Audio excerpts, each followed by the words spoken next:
출애굽기 26장 1절 2절 제가 봉독합니다. 너는 성막을 만들되 앙장 10폭을 가늘게 꼰 배실과 청색, 자색, 홍색 실로 그룹을 공교히 수놓아 만들지니 매 폭의 장은 28규빗, 광은 4규빗으로 각 폭의 장단을 갖게 하고. 아멘. 출애굽기 26장, 27장 우리 지난 앞부분에 25장에 조금 다루지 못했던 내용까지 합쳐서 25, 26, 27장 이 세 장을 통해서 성막의 7개의 구조 중에 또 많은 부분들을 오늘 우리가 함께 배워보고자 합니다. 성막의 이 7개의 구조는 예수 그리스도를 우리에게 가르쳐주는 아주 중요한 모형이라고 말씀을 드렸습니다. 모형, 그림자라는 것입니다. 임시적으로 사용하는 외적인 비유적인 그러한 수단이다. 모형과 그림자. 그 얘기는 실체, 본질, 알맹이가 따로 있다라는 것입니다. 그래서 구약의 외적인 이러한 모형과 그림자를 오늘 우리 시대에 바로 적용해서는 안 되고 그거는 임시적인 것이기 때문에 예수님이 오시고 나서 그 모든 것이 중단되고 완성이 된 겁니다. 그래서 그거를 지키는 게 아니라 그 속에 담겨 있는 바로 신약의 그 실체와 본질, 알맹이인 바로 예수 그리스도가 오셨다. 그리고 그 예수님이 십자가에 못 박혀 죽으시고 부활하셨다라고 하는 바로 이 기독교 복음의 핵심을 알맹이로, 핵심으로 가르치고자 구약에는 임시적으로 비유와 상징적인 이러한 모형을 사용한 겁니다. 그래서 이걸 우리가 기독교 모형론이다라고 이렇게 표현하는 것입니다. 임시적인 모형과 그림자가 있고 그것이 꾸며주는, 그것이 예언해주고 있는 실체와 본질인 바로 핵심 내용이 서로 마주대하고 있는 그러한 모형적 개념으로 구약에는 복음을, 예수님을 우리에게 가르치고 있는 것입니다. 이걸 오해해서 구약의 성막 또 성전 이런 걸 지으라고 명령하고 말라기까지 포로로 잡혀가서 다시 돌아와서도 계속해서 이 성전을 지으라고 하는 엄청난 구약의 이 명령을 잘못 곡해해서 오늘날도 건물, 성전을 마치 지어야 되는 것처럼, 그래서 성도들의 전 재산을 건물, 벽돌, 집을 마련하는 데에 그거를 성전이라 외치면서 그 건물을 짓면 성도들이 복받는 것처럼 이렇게 목회자도 설교했고, 또 성도들은 기복주의에 대한 욕망 때문에 자신의 전 재산을 마치 투자하듯이 그렇게 또 교회의 성전을 짓는 데 쓰고 그 기대로 또 그렇게 헌신하는 이러한 잘못된 건물 중심의 성전 개념이 2000년 동안 교회를 어지럽혀 왔습니다. 로마 가톨릭이 수백 년 동안 수백억 수천억을 들여서 건물 짓다가 결국 중세 1000년에 교회 타락의 시대를 맞이했던 겁니다. 프랑스의 노트르담 성전이 그 성당이 불탔잖아요. 그거 보수하는데 100년이 걸린다 그러더라고요. 짓는데 400~500년이 걸렸습니다. 보수하는데 100년이 걸리면 돈이 얼마나 들어갈까요? 전부 다 대리석에다가, 바깥에는 아주 최고급의 대리석에다가 안에는 18K, 14K 온갖 금으로, 이렇게 여러분 유럽에 가서 여행을 해보시게 되면 전부 다 옛날 그 성당들 구경하러 다니는 것이 유럽 여행 코스입니다. 세상에 400년, 500년 동안 지면 인건비, 재료비 어마어마한 겁니다. 그 돈 다 어디서 받겠습니까? 다 성도들의 전 재산을 그렇게 빼앗다시피 각출한 겁니다. 그런데 한국교회가 건물을, 벽돌을 성전이라고 그러면서 구약의 성막과 성전을 이 땅에 다시 지어야 된다라고 하면 또다시 중세시대의 로마 가톨릭의 부패와 타락을 쫓아가는 이런 안타까운 모습을 우리는 한국교회를 통해서 보게 됩니다. 절대로 건물을, 벽돌을 성전이라고 외치는 이러한 설교에, 그러한 교회 간의 마음을 빼앗겨서는 안 됩니다. 우리나라의 강남에 최고로 비싼 그 수천억의 그 건물을 성전이라고 이렇게 지어놓고 성전 봉헌한다라고 하면서 그 유명한 목회자를 불러서 설교를 시키니, 목회자가 설교하는 게 한국에서 최고로 좋은 비싼 성전을 지었기 때문에 이 교회가 복을 받을 것이고 여기에 참여한 성도들이 물질적인 건강의 복을 받을 것이다라고. 그리고 성도들은 아멘하고. 그럼 가난한 성도들은 다 지옥 갑니까? 말이 됩니까 이게?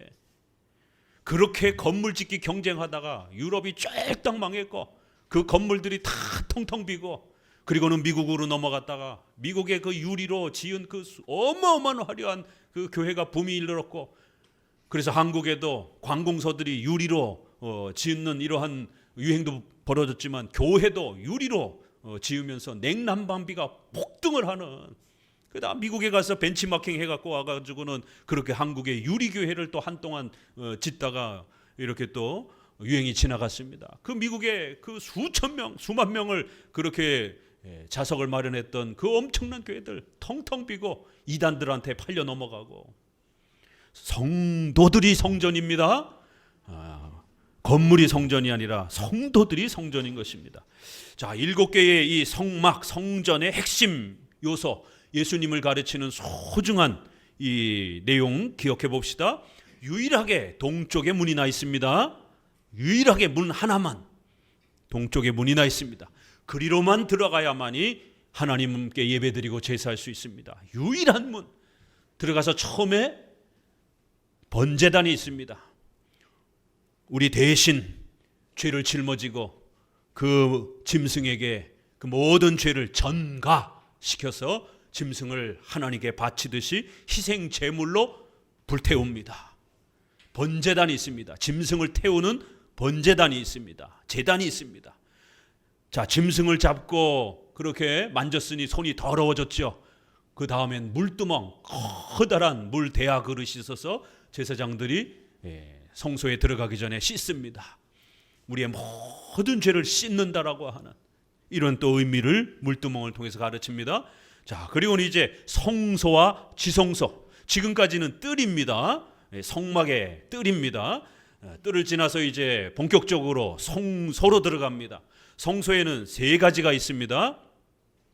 3가지의 좌우편에, 좌쪽에는 등대 7가지로 이렇게 연해서 함께 한 줄기로 묶여져 있는 7 등잔대 형태의 등불을 밝히는 등잔대가 있습니다.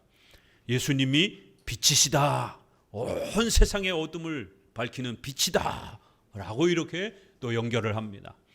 왜냐하면 성막에는 창문이 없기 때문에 유일한 그 빛으로 어둠을 밝혀야 되고 제사를 할 수 있도록 빛을 제공해야 됩니다. 좌쪽에 등잔대가 있습니다. 그리고 오른쪽에 떡상이 있습니다. 진설병이라고 하는 떡상이 있습니다. 일주일마다 한 번씩 갈아내야 됩니다. 12개가 있습니다. 12개니까 당연히 뭐겠어요? 12지파를 뜻하는 것이죠. 그래서 떡이니까 먹는 겁니다. 12지파가 하나님을 사모하고 섬기면서 우리의 생명과 모든 것이 오직 하나님께서 12지파를 먹여 살려주신다라고 하는, 생명을 붙잡아 주신다라고 하는 그러한 의미가 있습니다. 그리고 예수님이 나는 떡이다, 요한복음 6장에 나를 먹어야 산다, 이렇게 아주 놀라운 떡을 통해서 생명이라는 개념을 가르칩니다. 자, 그리고는 이제 가운데에 지성소로 들어가기 전에 향단이 있습니다. 향을 피웁니다. 향은 기도, 이렇게 향의 연기가 이렇게 하늘로 올라가는 것처럼 하나님의 보좌는 하늘에 계시다라고 이렇게 통상 우리가 표현을 하니까 그 향이 이렇게 올라가는 걸 눈으로 보면서 우리의 기도가 이 땅에서 기도하면 하나님이 안 듣는 것처럼 여기 보여져도 그 기도가 하나님의 보좌로 이렇게 올라간다라는 것입니다. 하나님은 온 세상에 계시기 때문에 우리의 모든 기도를 듣고 계신다라는 거예요. 그걸 구약에는 이렇게 비유적으로, 상징적으로, 모형적으로 연기가 올라가는 것처럼 저 멀리 하늘 꼭대기로 올라가면서 이렇게 하나님의 보좌로 그 연기가 올라가는 것처럼 우리의 기도가 하나님께로 바쳐진다라고 하는, 그리고는 예수님이 그 우리의 모든 기도를 대신해 주시는 중보기도 하시는 그런 그리스도의 중보 기도자로서의 또 모습을 소개합니다. 그리고는 이제 휘장을 지나서 가장 중요한 지성소로 들어옵니다. 지성소에 들어오면 법궤가 있습니다. 법궤에는 3개가 들어가 있습니다. 꼭 기억하셔야 됩니다. 법궤는 하나님의 임재를 상징하는 지성소 가장 중요한 장소이고 그곳에 바로 법궤가 있는 겁니다. 법궤의 기독교 본질, 우리 성막의 핵심 본질을 또다시 요약해서 법궤로 가르치는 겁니다. 법궤에는 뭐가 있습니까? 그 안에는 3개의 물건이 있습니다. 예수님을 뜻하는 만나 항아리, 이스라엘 백성들이 40년 동안 양식이 없어서 간구했을 때 하늘에서 양식이 떨어지는, 그래서 이 땅의 양식이 아니라 하늘의 양식을 우리가 먹어야 생명을 누린다라고 하는, 우리 육체가 이렇게 밥을 먹어야 살듯이 생명의 양식인 바로 예수님을 우리가 먹어야, 예수님을 믿어야 우리의 영혼이 살 수 있다라는 것을 이렇게 하늘의 양식, 하늘에서 내려오는 특별한 양식 개념을 하나님이 만나라는 형태로 기적으로 가르쳐 주셔서 그거를 항아리 하나에다가 담아서 생명의 양식을 먹어야 너희가 죽지 않고 산다. 땅의 양식이 아니라 하늘에서 오는 양식을 먹어야 산다. 그분은 곧 너희를 위하여 이 땅에 오시는 예수님이다 라고 이렇게 또 연결이 되는 겁니다. 그래서 만나 항아리, 그 다음에는 예수님을 믿고 난 성도들은 어떻게 살아야 돼요? 이 세상에서 십계명을 의지하면서 열심히 하나님의 뜻을 실천하며 전도하면서 하나님의 나라를 세워가야 됩니다. 십계명, 바로 하나님의 뜻을 배우는 십계명. 그 십계명을 가지고 우리 성도들은 이 땅에서 함께 모여서 예배도 드리고 함께 모여서 조직을 갖춰서 유형교회, 하나님의 나라라고 하는 유형교회를 함께 세워가셔야 됩니다. 예수 그리스도의 몸이다라고 이렇게 교회를 표현합니다. 바로 아론의 쌍난 지팡이, 교회의 통치와 정치 질서의 권위를 누가 가지고 있는가? 아론과 그 가문이 가지고 있는 것이다. 11지파가 함부로 이 직분을 빼앗아서는 안 된다. 바로 교회의 질서, 정치 질서를 가르치는 아주 중요한 장로 정치 제도를 가르치는 아론의 쌍난 지팡이. 11지파에게는 그 권위를 주지 아니하고 아론에게만 대제사장의 직분을, 통치의 제사장의 직분을 주신다라고 하는 교회 정치를 가르쳐주는 아론의 쌍난 지팡이가 들어있습니다. 이게 기독교의 본질입니다. 그리고는 그거를 덮는 덮개, 이거를 우리가 속죄소라고 이렇게 표현합니다.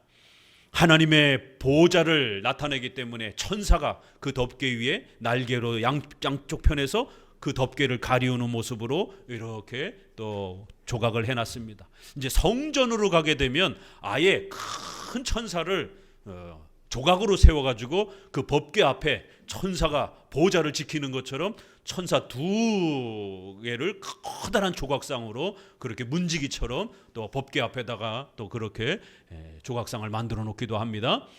속죄소, 영어로는 이거 한문으로는 우리가 이걸 속죄소라고 번역을 했는데 영어로는 mercy seat라고 해서 은혜의 자리 이렇게도 번역을 해놨습니다. 바로 속죄, 죄가 사해진다 이런 의미입니다. 바로 예수 그리스도를 통해서 우리의 모든 죄값이 용서되어진다라는 것이 기독교의 본질임을 가르쳐주기 위해서 이 법궤의 덮개는 특별히 속죄소, 죄를 덮어주고 죄를 가리워주는, 우리의 모든 죄를 이제 죄가 없는 것처럼 하나님이 그렇게 우리 죄를 가리워주겠다라는 거예요. 또 때로는 죄를 멀리 제거해준다, 또 성경에 이런 개념도 있고 죄를 용서해준다 이런 개념도 있습니다.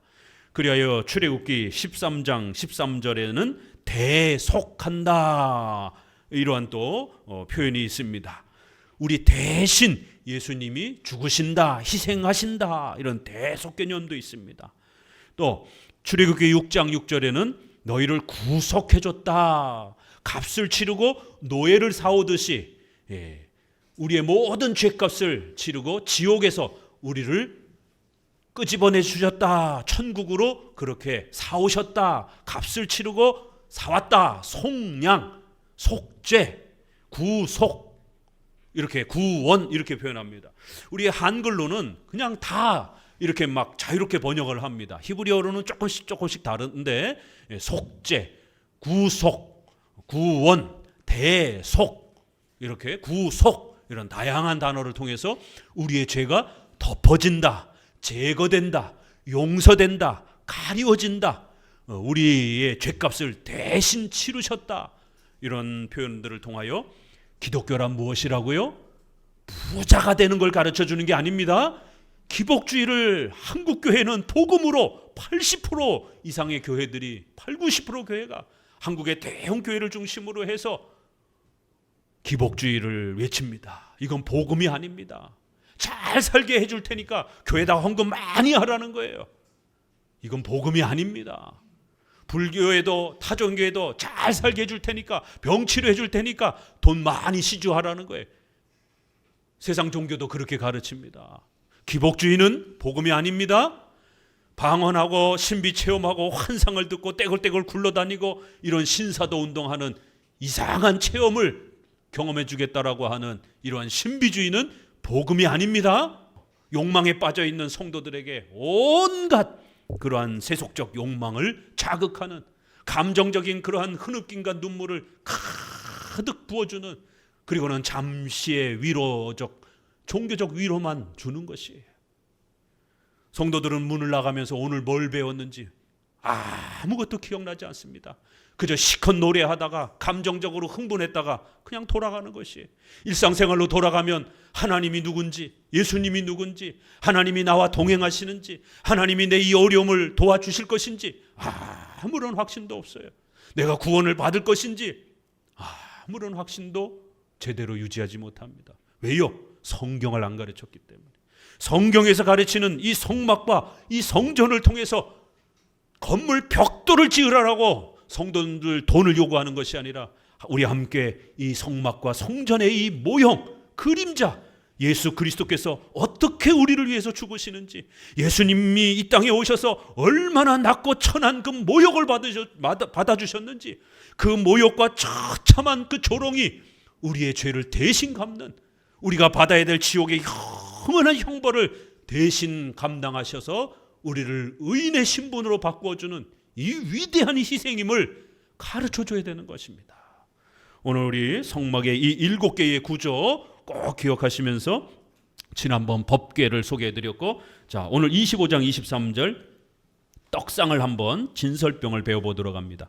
25장 23절 같이 한번 읽어봅니다.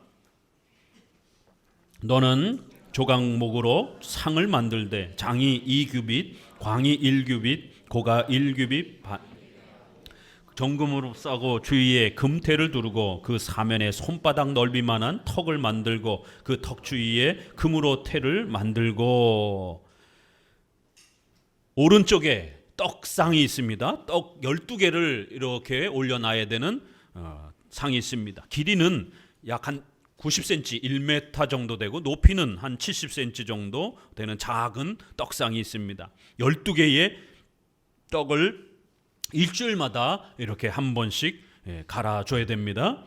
이거를 진설병이라 이렇게 이제 우리 번역합니다. 진설에 놓는 거예요. 병이라는 말은 떡을 병이라고 이렇게 하기 때문에 한문으로 떡을 이렇게 진설에 놓는다. 그러니까 미국 사람이나 이런 사람들은 빵을 진설에 놓는 거죠. 그들은 빵을 주식으로 이렇게 먹으니까 우리는 이제 이걸 떡이라고 번역을 하는 거예요. 사실 밥에 해당이 되는 겁니다. 우리의 모든 먹고 사는 모든 생명이 하나님이 우리에게 생명을 주셔야 우리가 사는 겁니다.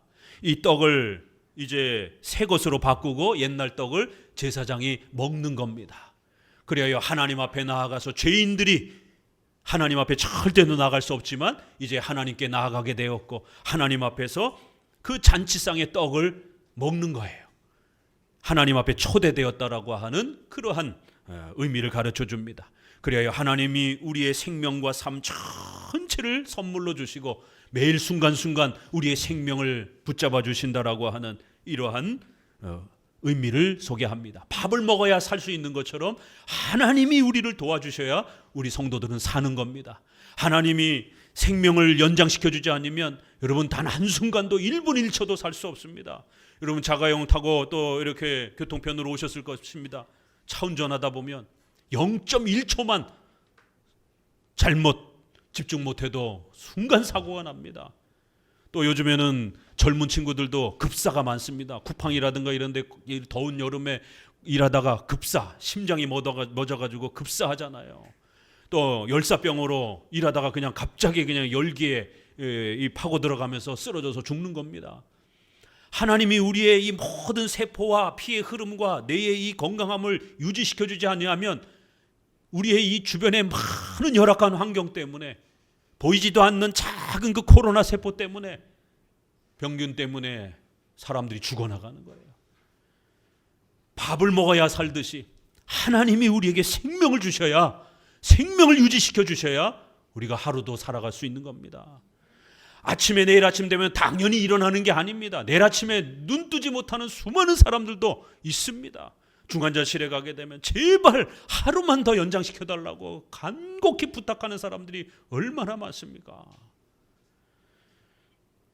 그리고는 이 밥은 이제 신약으로 넘어와서 예수님이 하나님이 우리의 육체와 우리의 모든 것을 생명을 지켜주시는 이 은혜뿐만 아니라 우리 인간은 영혼이 있기 때문에 더 중요한 우리 영혼의 양식과 생명이 예수님이다라는 걸 가르치는 겁니다. 그래서 이 밥을 통해서 밥 먹어야 산다라고 하는 것처럼 우리의 모든 육체, 더 나아가서는 우리의 영혼을 또 지켜주시는 예수님이 생명 되신다라는 것을 가르쳐 주는 겁니다. 그래서 진설병, 떡을 진설해 놓다, 밥을 이렇게 차려놓다, 밥상을 차려놓다, 이런 의미가 있는 겁니다. 영어로는 show bread, 이렇게 아주 쉽게 빵을 이렇게 내놨다, 이렇게 표현을 합니다. 우리는 한문으로 진설병. 이제 이게 레헴 하파님이라고 하는 히브리어인데 이것도 마찬가지로 약간 그런 비슷한 뜻이 있습니다. 근데 직역을 하게 되면 얼굴의 떡, 이런 표현입니다. 이게 조금 더 아주 센 그러한 직설적인 표현이 나오죠. 임재의 떡, 하나님이 임하시는 그러한 떡, 이런 의미입니다. 임재의 떡, 얼굴 떡이라는 것이에요. 우리가 찰떡도 들어봤고 여러 가지 인절미 떡도 들어봤는데 임재의 떡이라는 얼굴의 떡, 이런 뜻입니다. 직역을 하게 되면 하나님이 임재하셔서 우리에게 생명을 주시고 더 소중한 우리의 영혼의 생명이 되시는 예수 그리스도를 우리에게 주신다라는 거예요. 그래야 우리 영혼이 그 예수님을 먹어야 사는 겁니다. 그랬더니만 식인종입니까? 예수님을 어떻게 먹습니까? 이 신약의 요한복음 6장에 그 유명한 선생님들, 서기관, 바리새인들을 앉혀놓고 너희가 구약의 성막과 성전에서 진설병, 얼굴의 떡, 임재의 떡, 그 하나님 앞에 12개의 떡을 배웠지 않느냐? 이제 너희가 나를 먹어야 산다. 바로 구약의 이 떡이란 나를 가리키는 것이다. 나를 먹어야 산다. 이러니까 요한복음 6장에 뭐라고 제자들이, 그 유대인들이 반응합니까? 어떻게 당신을 먹을 수 있습니까? 우리가 식인종입니까? 이런 정말 어처구니 없는 토론을 하고 있는 거예요. 한국교회가 건물을 성전이라고 이렇게 어처구니 없게 선포하고 그거를 또 믿는 어리석은 또 이러한 성도들의 현장처럼 바리새인들은, 서기관들은 성경을 가르치는, 성경을 쓰는 교사들 아니에요. 그런데 정작 그런 전문가들이 구약의 이 진설병이 뭘 뜻하는지를 모르는 거예요. 예수님이 오셔서 나를 먹어야 당신들이 살 수 있다. 나는 생명의 떡이다. 나는 하늘로서 내려온 떡이다. 모세를 통해서 너희가 만나를 먹었지만 그건 진짜 떡이 아니고 임시적인, 모형적인 떡이다. 그 떡이 가르치는 실체, 본질, 핵심, 바로 그게 나다. 바로 성자, 중보자이신 바로 예수 그리스도, 하나님이 보내주신 메시아, 바로 그 메시아를 먹어야 된다. 그랬더니 우리가 식인종입니까? 어떻게 당신을 먹습니까? 그 먹는다라는 것, 떡을, 진설병을 먹는다라는 것을 식인종 개념으로 그렇게 이해를 한 거예요. 구약의 떡을 먹는다라고 하니까 밥 먹는 것만 생각을 하는 거예요. 아니요, 이건 모형과 그림자, 비유를 통해서 밥을 먹어야 우리 육체가 굶지 않고 배부르는 것처럼 우리 영혼이 장차올 메시아, 중보자이신 하나님의 아들을 우리가 믿어야 우리 영혼이 거듭나고 우리 영혼이 굶어 죽지 않고 생명을 얻고 살 수 있다라는 것을 예언적으로 그렇게 가르쳐 준 겁니다. 그런데 교회가 이 소중한 본질을 안 가르쳐주고 포로로 잡혀가서 성도들이 성경을 안 배우고 이렇게 무지함 속에 살다 보니까 떡 먹는 거를 배 채우는 걸로 생각을 하고, 바리새인과 서기관들은 예수님의 살을 뜯어 먹는 걸로 식인종 개념으로 이해를 하는 것이. 그러자 예수님이 나를 믿는 것이 먹는 것이다 라고 가르쳐 주는 겁니다. 베드로가 정확하게 대답을 한 겁니다. 제자들을 향하여 너희도 갈 것이냐? 이거 이해하기가 어려워서. 이러니 베드로가 바로 당신이 우리의 메시아입니다. 생명이 여기 계신데 우리가 어디로 가겠습니까? 우리는 당신을 믿습니다. 자, 우리 요한복음 6장으로 한번 들어가 봅니다. 6장 48절에 바로 예수님이 우리의 생명의 양식 떡이다라는 것을 이렇게 예수님 스스로 이 진설병 떡상의 의미를, 왜 이 성막에 들어가서 제사장이 떡을 먹어야 되는지, 이 양식을 먹어서 배부르게 그렇게 또 행해야 하는지를 예수님은 그 떡을 먹는다, 만나를 먹는다, 양식을 먹는다라는 구약의 이 모형은 결국 예수님을 믿는 것이다라는 것으로 그렇게 가르쳐 줍니다. 요한복음 6장 48절 같이 읽습니다. 내가 곧 생명의 떡이로라. 너희 조상들은 광야에서 만나를 먹어서도 죽었거니와 이는 하늘로서 내려오는 떡이니 사람으로 하여금 먹고 죽지 아니하게 하는 것이니라. 나는 하늘로서 내려온 산떡이니 사람이 이 떡을 먹으면 영생하리라. 나의 줄 떡은 곧 세상의 생명을 위한 내 살이로라 하시니라. 예수님이 자신을 생명의 떡, 그러니까 유대인들한테는 떡 그러면 제일 먼저 떠오르는 게 뭐예요?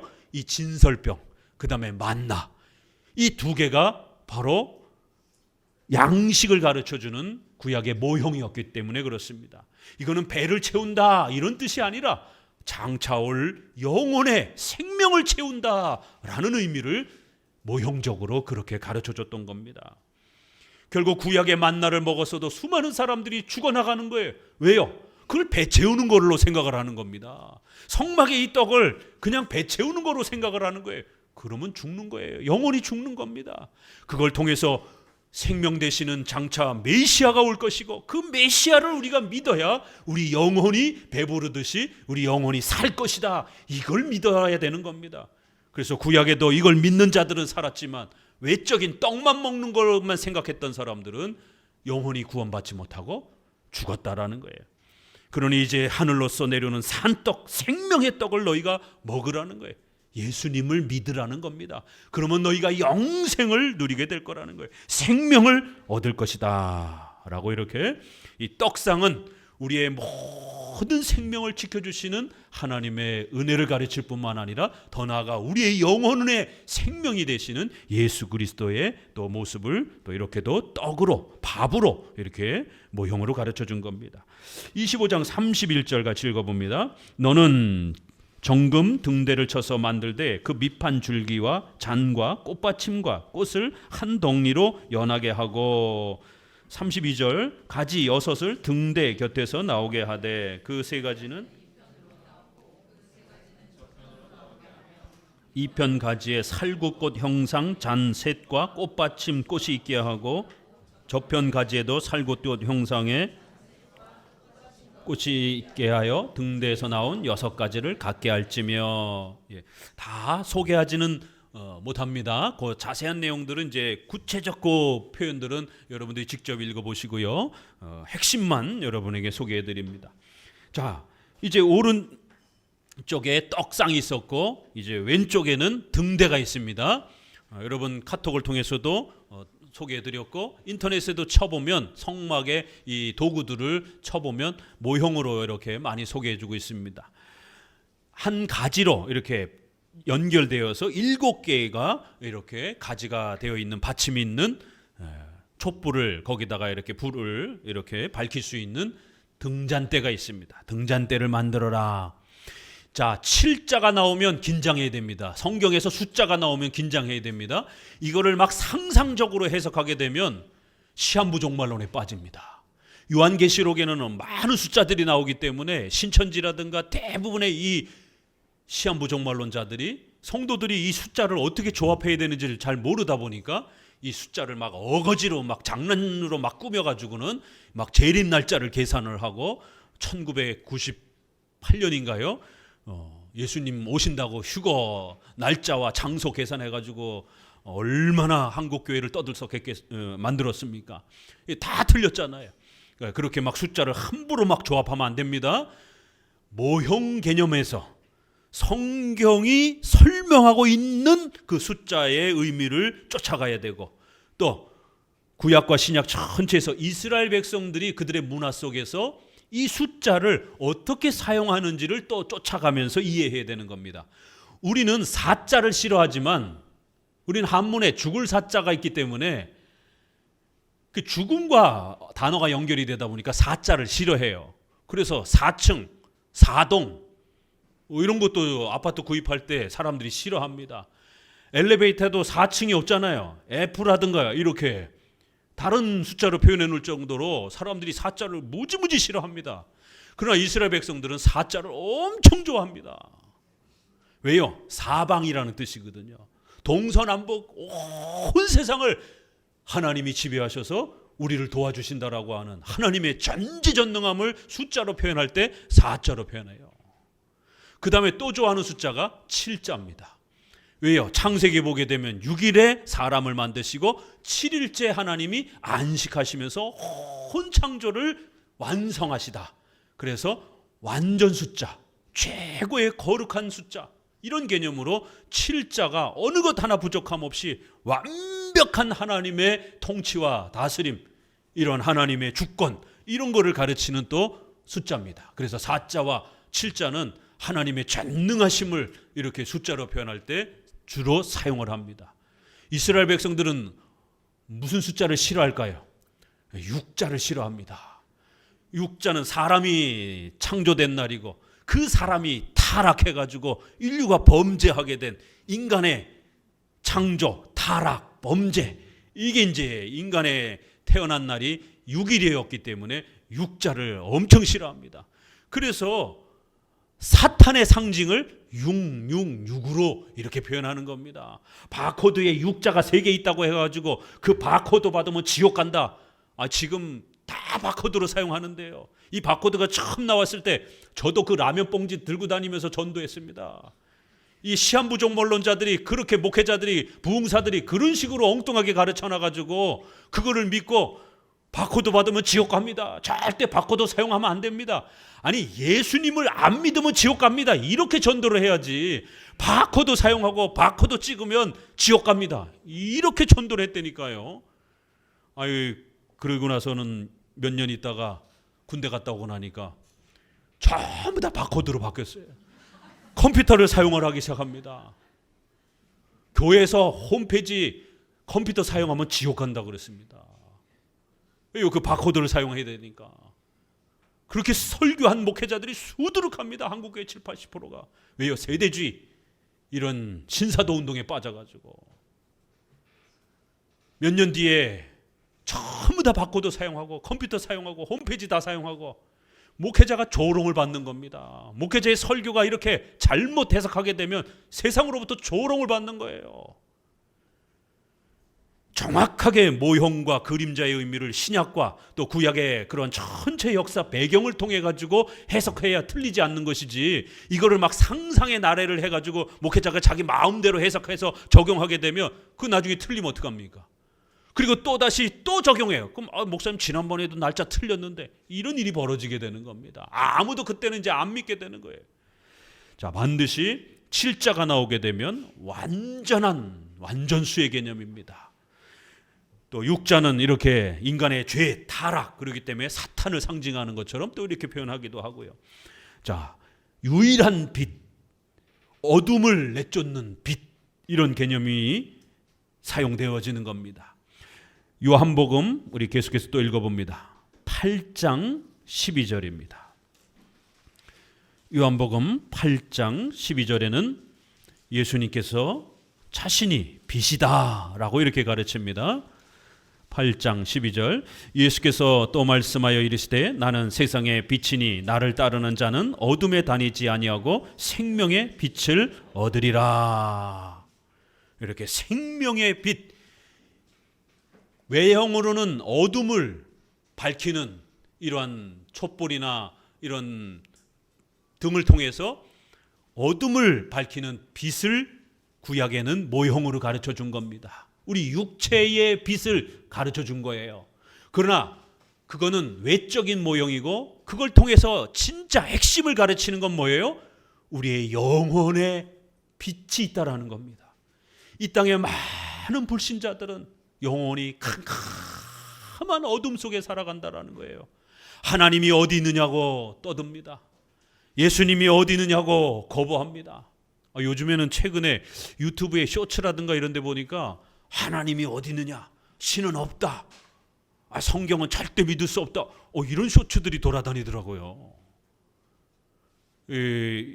이단 내 이러한 자료도 많고 또 불신자들의 이러한 또 교사들, 유물론을 가르치는 공산주의 이런 사람들은 신을 싫어하기 때문에, 또 철학자들은 신을 싫어하기 때문에 또 이렇게 동영상을 이용을 해서 퍼뜨리고 있는 걸 보게 됩니다. 세상 사람들은 어둠, 죄악 속에 파묻혀 있기 때문에 하나님을 인정을 안 합니다. 구원자이신 예수님을 알아보지 못합니다. 요한복음 1장에 생명의 빛이 우리 가운데 오셨는데 아무도 알아보는 자들이 없더라. 불빛은 바라보면서 우리의 영혼을 살려주는 생명의 빛이 우리 가운데 성육신하셔서 오셨는데 낮고 천한 목수의 아들로 이렇게 우리 곁에 계시니까 아무도 못 알아보는 거예요. 휘황찬란한 왕처럼 이렇게 계셨다라면 누구지? 쳐다나 봤을 텐데 가난하고 낮고 천한 모습으로 종의 형체로 노예의 모습처럼 이렇게 계시니까 아무도 못 알아보는 것이, 죄악 때문에 하나님을 알아보지 못하는 눈이 가리워진 겁니다. 그래서 성경에는 이러한 죄악을 다른 표현으로 우리의 영혼의 눈이 가리워졌다, 그래야 천국을 바라보지 못하고 하나님을 보지 못하는, 알아보지 못하는 영적인 어둠에 갇힌 불쌍한 저 지옥의 어둠 속에 갇힌 죄인들이다라고 성경은 또 그렇게도 표현합니다. 그래서 이 등잔 때는 바로 완벽한 빛, 7자를 써서 완벽한 빛, 생명의 빛, 우리의 영혼을 밝혀주는, 우리의 영혼을 다시 새롭게 해주는 생명의 빛이 있다라는 겁니다. 바로 예수님이 우리 영혼을 살려주시는 생명의 빛이다, 이렇게 표현합니다. 요한복음 1장에 예수 그리스도를 영접하는 자들에게는 하나님의 자녀가 되는 권세를 얻을 것이다, 이렇게 표현합니다. 그 빛이, 생명을 주는 빛이 이 땅에 왔을 때 아무도 알아보지 못하고 아무도 그 빛을 잡으려고 하지 않더라는 거예요. 그러나 그 빛을 영접하는 자들에게는 하나님의 자녀가 되는 권세를 주시겠다라는 것이, 이렇게 예수님을 생명의 빛이다, 이렇게 표현합니다. 자, 빛이 있으려면, 빛을 밝히려면 뭐가 필요해요? 기름이 있어야 됩니다. 우리가 촛불을 만들려면 초심지에다가 그 초에 기름을 이렇게 만들어서 심지가 타도록 하지 않습니까? 등잔대는 심지만 있으면 뭘로 탑니까? 기름이 있어야 됩니다. 그래서 출애굽기 27장 20절에 보게 되면 너는 또 이스라엘 자손에게 명하여 감나무로 찌어낸 순결한 기름을 등불을 위하여 내게로 가져오게 하고 끊이지 말고 등불을 켜되 아론과 그 아들들로 회막안 증거계 앞 휘장 앞에서 저녁부터 아침까지 항상 여호와 앞에 그 등불을 강검하게 하라. 이는 이스라엘 자손이 대대로 영원한 규례니라. 이렇게 해서 순결한 기름을, 올리브 기름을 짜서 불에 잘 붓는 이 기름을 준비해서 불을 밝히라는 것이. 이제 기름, 그렇게 되면 구약에서 기름을 아주 중요하게 사용합니다. 선지자, 제사장, 왕을 구별할 때, 성별할 때 그 기름을 이렇게 부어줍니다. 대제사장, 이제 우리 다음 주에 배우겠지만 대제사장을 세울 때 그렇게 아주 순결한 기름을 부어서 성별됐다라고 하는, 하나님의 직분을 위하여 이제 특별하게 하나님의 은혜와 능력을 받은 자라는 것을 기름을 쭉 부어줍니다. 우리가 시편에도 보게 되면 이러한 모형을 제대로 이해를 못하게 되면 시편을 해석할 수가 없습니다. 아론의 수염에 그 기름이 흘러내리며 이런 표현들이 있습니다. 그렇게 아론 제사장을 하나님이 구별하여 세워서 그 머리끝부터 발끝까지 그 순결한 기름으로 전부 다 흘러내리게 부어주실 것이다라는 거예요. 그럼 그 기름을 몸에다가 잔뜩 발라준다는 게 무슨 뜻이냔 말이에요. 기름은 성령의 은혜로 많이 비유를 합니다. 성령을 신약에서 비둘기로 비유를 하죠. 그래서 비둘기가 이렇게 내려오면서 예수님 머리 위에 이렇게 머물러 계시는, 예수님께 은혜의 충만함을 중보사역을 하실 수 있도록 성령이 함께 하시는 것을 그렇게 비둘기처럼 또 이렇게 표현할 때도 있고, 성령이 우리의 모든 죄를 불태운다 그럴 때는 또 오순절에 보게 되면은 머리 위에 사람들 머리 위에 불이 막 활활 타오르는 거예요. 그런데 머리털이 하나도 안 타고 막 불이 머리에서 막 타는 겁니다. 불이 환한 이 빨간 불이 이렇게 성령께서 임하셨다라는 표시를 모형적으로 비유적으로 나타날 때 또 불로다가 표현을 합니다. 물로도 표현하기도 합니다. 그래서 성경에 보게 되면 천국에 가니까 요한계시록에 헤엄을 치는 거예요. 성전에서부터 물이 콸콸콸콸 흘러넘치는데 갑자기 내 발목에, 내 무릎에 그러더니만 우리 허리까지 오더니만, 그래서 내가 수영을 할 정도로, 헤엄을 칠 정도로 그렇게 물이 가득하더라. 중동에는 물을 먹어야 생명이 유지가 되는 겁니다. 물 없으면 죽습니다. 그렇기 때문에 성령이 반드시 우리에게 필요하다라는 것을 물로 이렇게 비유를 하는 거예요. 또 기름은 약입니다. 이게 구약에는 약이 없기 때문에 이 좋은 기름들은요 이렇게 약으로 씁니다. 지금도 왜 우리 올리브 기름 우리 성도들이 가끔 이렇게 사서 주시는데 그거 굉장히 비싸더라고요. 그 올리브를 먹으면 위장이 깨끗해지고 염증도 이렇게 많이 좋아지고, 지금도 올리브유라든가 이런 좋은 기름들이 얼마나 귀한 약재처럼 쓰여집니까? 그러니까 이렇게 우리를 치료하고 또 기름을 통해서, 향기로운 기름을 통해서 향수 같은 이런 느낌도 주면서 거룩함을, 깨끗함을, 귀함을, 이렇게 그 구약에는 그 기름 한 방울이 어마어마하게 비쌌던 겁니다. 이렇게 기름은 성령의 충만함을 때로는 나타내 줍니다. 그래서 이렇게 예수님의 중보 사역을 성령께서 강력하게 채워주셔서 예수님이 이 땅에 오셔서 십자가에 죽으시고 고난받으시는 이 모든 사역을 완성하시도록 또 성령께서 함께해 주실 것을 또 이렇게 비유적으로 소개를 합니다. 신약으로 넘어가면 요한계시록 11장에 보게 되면요, 두 감람나무가 소개가 돼요. 이렇게 신구약은 연결이 되는 겁니다. 두 감람나무가 이렇게 서 있는데 그 감람나무에 7개의 관이 연결되어 있더라는 거예요. 양쪽으로 서로. 그 관이 등잔대에 이렇게 있다라는 거예요. 그래서 그 등잔대로부터 기름을 공급받더라는 거예요.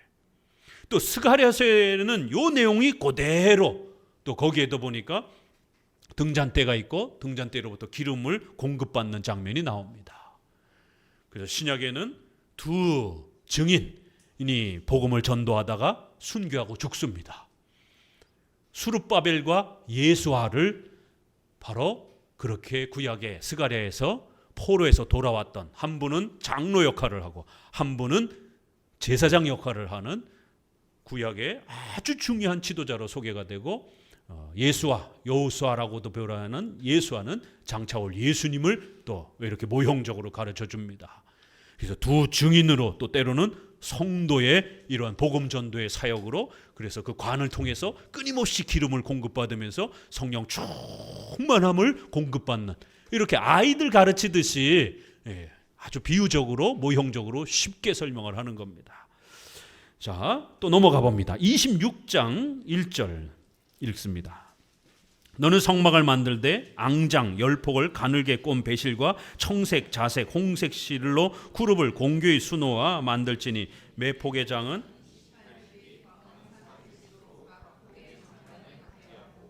예.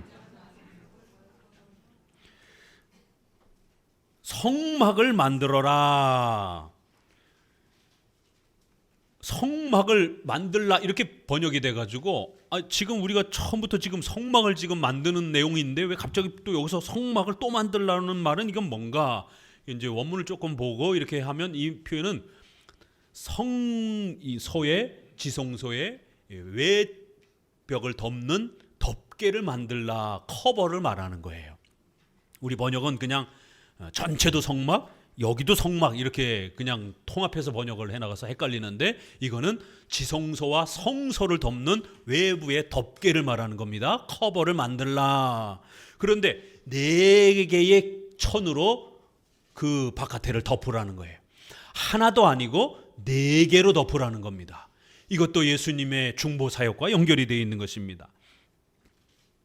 맨 아래 안쪽 이제 우리가 이렇게 성막에 들어갔다 보면 우리 눈에 보이는 맨 안쪽을 첫 번째 청색, 자색, 홍색 실로 그거를 아주 잘 꼬아서 커다란 막을 만들으라는 겁니다. 그리고 거기에는 천사를 수놓아서 만들어서 막으로 사용하라는 겁니다.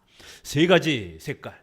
왜 우리 그림 그리시는 분들 여쭤보게 되면 이 3가지 내지 4가지 색이 이 모든 물감의 핵심 색깔이라 그러더라고요. 그걸 가지고 전부 다양한 색깔들을 만들어내는 겁니다. 홍색, 자색, 청색, 아주 중요한 핵심 이 색깔을 가지고 여러 섞어서 화려한 색을 만드는 겁니다. 그리고 거기에 천사가 있는 거예요. 그러니까 이 안쪽에는 2가지 의미가 있죠. 눈에 보이는 게 전부 다 천사들로 가득 차 있는 거예요. 또 하나는 3가지 색깔로 아주 어마어마하게 화려한 색깔로 그렇게 이 천막을 만든 겁니다. 왜 우리가 그 바닥에 까는 그런 천 있잖아요. 저기 중동이라든가 이런 데 가면 굉장히 비싸잖아요. 그 화려한 이렇게 배로 짠 그러한 그 천들이 그러니까 그런 것처럼 눈에 보이는 아주 화려한 천. 왜요? 이 성소와 지성소는 하나님의 보좌를 모형적으로 가르치는 거란 말이에요. 그렇기 때문에 우리가 천국에 가게 되면 이렇게 아주 화려한 보석으로 장식된 아주 아름다운 휘황찬란한 그런 하나님의 보좌 앞에 우리가 서게 될 거라는 거예요. 거기는 우리 주변에 천사들이 보좌하고 천사들이 우리를 수종하면서 하나님과 성도들을 보호하는 외적인 주변에 천사들이 아주 가득 차 있다라는 것을 이렇게 천사를 수놓아서 보여지는 그러한 모습으로 소개를 합니다. 자, 청색, 자색, 홍색 실 계시록 4장 2절에 보니까 내가 곧 성령에 감동하였더니 보라 하늘에 보좌를 베풀었고 그 보좌 위에 앉으신 이가 있는데 앉으신 이의 모양이 벽옥과 홍보석 같고 또 무지개가 있어 보좌에 돌렸는데 이렇게 혼톡 보석으로 화려한 가장 영광스러운 이러한 보좌의 모습으로 계시록이 하나님의 천국 보좌를 소개합니다. 그리고 거기 24장로들이 흰 옷을 입고 경배하는 거예요. 그리고 4장 6절에 보좌 앞 수정과 같은 유리바다가 있고 보좌 가운데 보좌 주위에 4 생물이 있는데 앞뒤에 눈이 가득하더라. 이걸 우리가 그림으로 그리면 사실 괴물이 됩니다. 앞에 뒤에 눈이 가득 차 있어요. 막 우리가 저기 호러 영화 같은데 막 눈이 막 튀어나오고 막 일본 영화 같은데 막 이런 것처럼.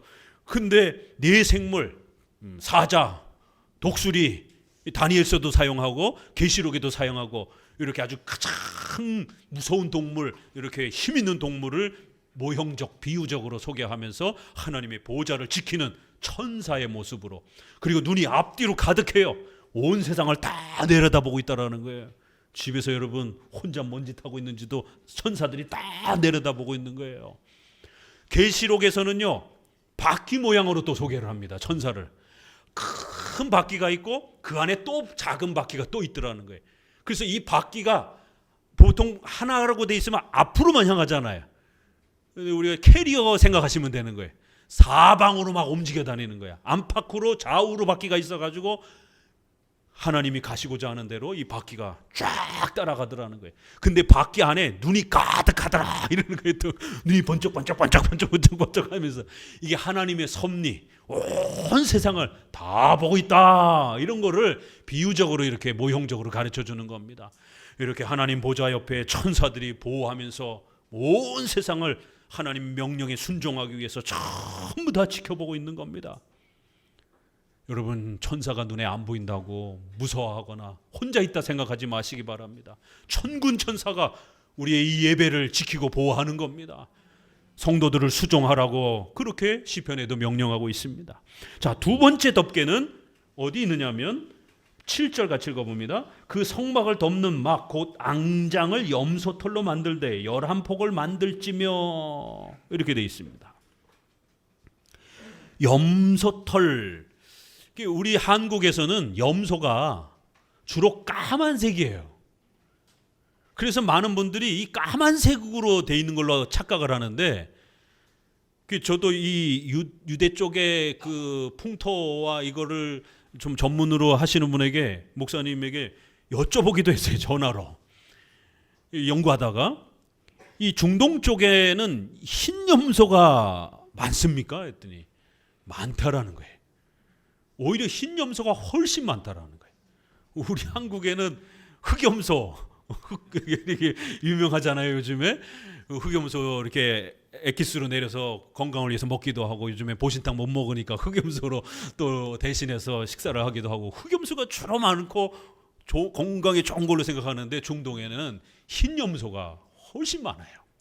그래서 염소 털로 덮개를 만들라 그러면 흰색을 말하는 겁니다.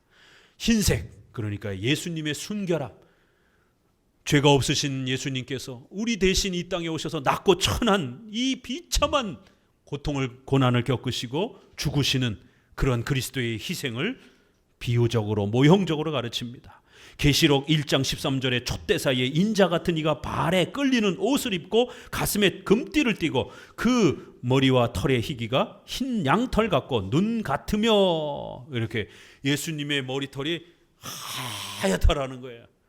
예수님이 백발이 되셨나? 왜 새치가 많으신가? 이렇게 생각하시면 안 되고, 그 거룩함, 아주 하얘가지고 막 눈이 부실 정도로 이렇게 예수님의 그 죄가 없으심을, 순결하심을 이렇게 표현합니다. 그리고 그 예수님을 보자 하는 또 옆에 구름조차도 14장 14절에 또 내가 보니 흰 구름이 있고 그 구름 위에 사람의 아들 같은 이가 계시는데, 계시록 20장 11절 또 내가 크고 흰 보좌와 그 위에 앉으신 자를 보니, 우리가 계시록에 보게 되면 우리 성도들이 많이 표현하는 백보자 심판을 받는다, 이런 표현 많이 써요. 우리 성도들이 이제 종말에 가게 되면 백보자 심판을 받는다라고. 그게 무슨 말이냐면 그 하나님의 보좌가 하얗다라는 거예요. 그 하얀 보좌 위에 예수님이 앉으셔가지고 온 세상을 심판하실 것이다라는 거예요. 그래서 백보자 심판을 받는다, 이런 표현을 교회에서 많이 쓰기도 합니다. 이렇게 예수님이 하얀 모습으로, 또 그 보좌가 하얀 모습으로 예수님의 순결함을 나타냅니다. 14절을 또 읽어봅니다. 우리 세 번째 막 14절. 붉은 물들인 수양의 가죽으로 막의 덮개를 만들고 해달의 가죽으로 그 웃덮개를 만들지니라. 세 번째는 붉은 물들인 그러한 또 수양의 가죽, 붉은 물을 들였어요. 그러니 당연히 그것은 예수님의 십자가의 피 흘림을 또 모형적으로 가르쳐 주는 겁니다. 계시록 5장 6절에 이렇게 서로 짝을 이루고 있는 겁니다. 계시록에서도 천국을 이렇게 비유적으로 말해 주는데, 5장 6절에 내가 또 보니 보좌와 네 생물과 장로들 사이에 어린 양이 섰는데, 어린 양은 예수님이죠. 일찍 죽임을 당한 것 같더라. 5장 9절에 새 노래로 노래하여 가로되 책을 가지시고 그 임봉을 떼기에 합당하시도다. 일찍 죽임을 당하사 각 족속과 방언과 백성과 나라 가운데서 사람들을 피로 사서 하나님께 드리시고 피 흘려 우리를 대신하여 우리의 모든 죄값을 대신해 주셨다. 십자가에 죽으시는 그리스도의 피 흘림을 또 붉은 물들인 수양 가죽으로 만들어라. 네 번째는 14절에 같이 있죠. 해달의 가죽으로 맨 바깥에 막을 덮는 겁니다. 해달, 수달, 이렇게 보면 갈색, 검은 갈색 그러한 그 짐승들이죠. 바깥에는 비가 올 수 있으니까 이렇게 해달이나 수달같이 물에서 사는 그런 짐승들, 방수가 아주 천연 방수 가죽 역할을 하는 이런 물짐승의 가죽으로 이렇게 덮는 겁니다. 그래서 1차적으로 방수 역할도 하지만 바깥에서 봤을 때는 성막이 어때요? 모양이 별로잖아요. 검고 갈색이고 어둡고 볼품은 없는 겁니다. 그렇지만 그 성막은 하나님의 임재를 나타내주는 소중한 장소입니다. 이사야 53장 2절에 그는 주 앞에서 자라나기를 연한 순 같고 마른 땅에서 나온 줄기 같아서 고운 모양도 없고 풍채도 없은즉 우리가 보기에 흠모할 만한 아름다운 것이 없도다. 그는 멸시를 받아서 사람에게 실어버린 바 되었으며 간고를 많이 겪었으며 질고를 아는 자라. 마치 사람들에게 얼굴을 가리우고 보지 않음을 받는 자 같아서 멸시를 당하였고 우리도 그를 귀히 여기지 아니하였도다. 이렇게 예수님이 이 땅에 오셨을 때에 목수의 아들 가난한 낮고 천한 모습으로 오시니까 아무도 못 알아보는 것이. 빌립보서 2장 6절에 그는 근본 하나님의 본체시나 하나님과 동등됨을 취할 것으로 여기지 아니하시고 오히려 자기를 비어 종의 형체를 가져 사람들과 같이 되었고 사람의 모양으로 나타나셨으며 자기를 낮추시고 죽기까지 복종하셨으니 그 십자가에 죽으심이라. 이렇게 예수님은 겉으로는 볼품없고 낮고 천한 모습으로 이 땅에 오셨지만 그분은 하나님이시요 중보자시라는 거예요. 그래서 성막의 맨 바깥에는 볼품이 없어 보이는 이러한 해달의 가죽으로 덮게 해준 겁니다. 자, 26장 31절도 읽어봅니다. 너는 청색, 자색, 홍색 실과 가늘게 꼰 배실로 짜서 장을 만들고 그 위에 그룹들을 공교히 수놓아서 금 갈고리로 네 기둥 위에 들이우되 그 네 기둥을 조각목으로 만들고 금으로 싸서 네 받침 위에 돌지며 그 장을 갈고리 아래 들이운 후에 증거계 그 장이 너희를 위하여 성소와 지성소를 구별하리라. 이것은 7개의 요소에는 해당되지 않아요. 성소와 지성소를 구별하는 휘장, 커다란 막 하나를 더 추가해서 만들어라. 이렇게 표현이 됩니다.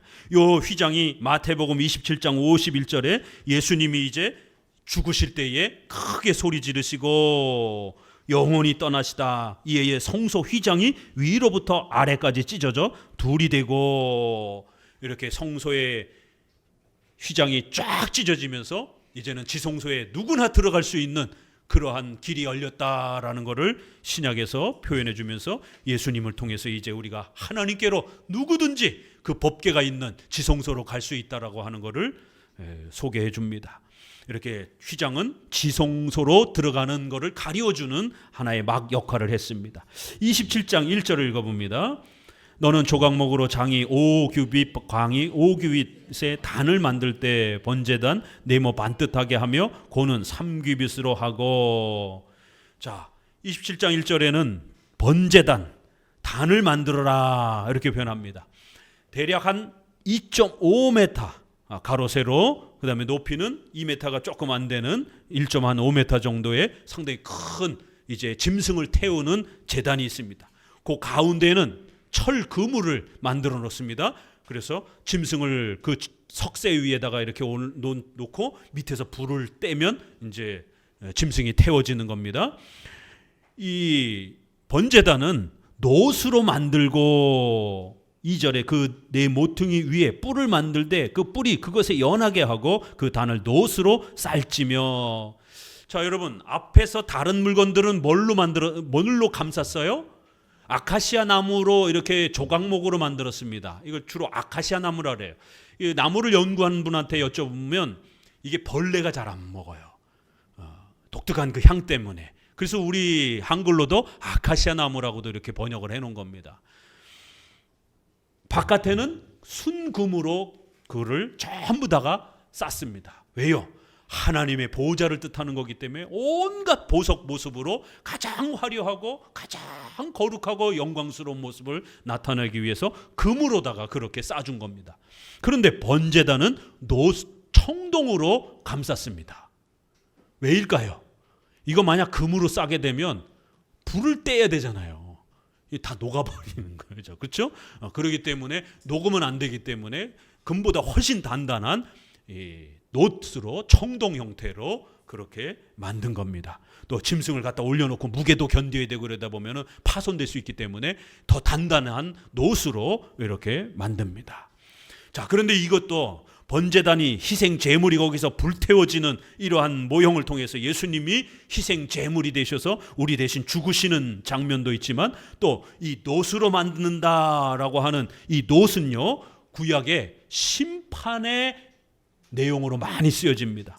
스가랴 6장 1절을 보게 되면 내가 또 눈을 들어 본즉 내 병거가 두 산 사이에서 나왔는데 그 산은 놋산이더라. 스가랴가 여러 예언들을 모형적으로 많이 이야기합니다. 네 개의 무시무시한 천사의 심판을 말로다가 표현을 합니다. 흑말, 청말, 붉은말, 막 사람들이 새까맣게 죽어나가는 거예요. 사람들이 막 피 튀겨가지고 죽어나가는 붉은색, 뭐 이렇게 굶어 죽는 또 청색, 입술이 우리가 굶어 죽게 되면 입이 파랗게 되는 것처럼 이런 심판을 대행하는 말들이 병거가 뛰쳐나오는데 어디서 나온다고요? 놋산에서 나오더라는 거예요. 왜 하필이면 놋산인가? 이 놋은 심판의 장소로 구약이 많이 사용하는 겁니다. 계시록 1장 15절에도 그의 발은 풀무에 단련한 빛난 주석 같고 그의 음성은 많은 물소리 같으며 예수님이 심판주로 오시는데 입에서 막 칼이 막 쏟아지는 거예요. 그리고는 발은 보니까 풀무에 아주 강력하게 연단한 놋 주석, 주석도 놋을 말하는 겁니다. 주석이 다른 말로 놋이에요. 다리가 얼마나 튼튼한지 쇠다리라는 거예요. 그래서 그 쇠다리로 그냥 막 다 지져 밟는 겁니다. 사람들을, 불신자들을. 그리고 입에서 막 칼이 막 쏟아져 나와서 불신자들을 다 죽이는 겁니다. 이런 아주 무시무시한 장군의 모습으로 예수님을 이렇게 표현을 합니다. 그래서 놋은 바로 심판을 표현하는 것이고 히브리서에 있는 것처럼 9장 26절에 이제 자기를 단번에 제사로 드려 죄를 없게 하시려고 세상 끝에 나타나셨느니라. 한 번 죽는 것은 사람에게 정하신 것이요 그 후에는 심판이 있으리라. 이와 같이 그리스도도 많은 사람의 죄를 담당하시려고 단번에 들이신 바 되셨고 구원에 이르게 하기 위하여 죄와 상관없이 자기를 바라는 자들에게 두 번째 나타나시리라. 이렇게 희생 제물 되셔서 자신을 바치셨다라는 거예요. 더 좋은 예물로 하나님께 자신을 바치셨다라는 거예요. 그리하여 이제 모든 사람들의 죄를, 예수님 믿는 모든 사람들의 죄를 담당하시려고 그들을 구원에 이르게 하기 위하여, 이게 복음인 겁니다. 예수님이 우리 대신 죄를 없애주셨고 그래서 죄사함 받고 하나님의 자녀가 되는 것, 이 권세를 복음을 통해서 우리가 배우는 겁니다. 마지막 27장 9절, 너는 성막에 뜰을 만들지니 남을 향하여 뜰 남편의 광이 100규빗의 세마포장을 쳐서 그 한편을 당하게 할지라. 13절, 동을 향하여 뜰 동편의 광도 50규빗이 될지며 문 2편을 위하여 포장 25규빗이며 기둥이 셋이며 받침이 셋이요.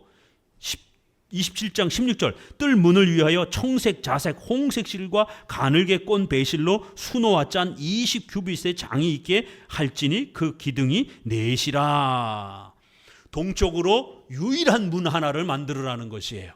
그리고 그 문의 좌우에는 3개의 기둥이 있고 그 문에는 4개의 기둥을 박아 놓으라는 겁니다. 그리고 그 문의 천막은 홍색, 자색, 청색으로 꼬아서 또 만들으라는 거예요. 여기는 천사론 모양을 만들진 않았어요. 그저 화려한 형태의 이 천으로 문 역할을 하게 만들으라는 겁니다. 동쪽의 유일한 문, 담을 넘어서 들어갈 수 없습니다. 성전에, 성막에 들어가기 위해서는 반드시 이 동쪽 문을 향해서 들어가야 됩니다. 그럼 왜 동쪽인가? 이 동쪽에는 해가 뜨잖아요.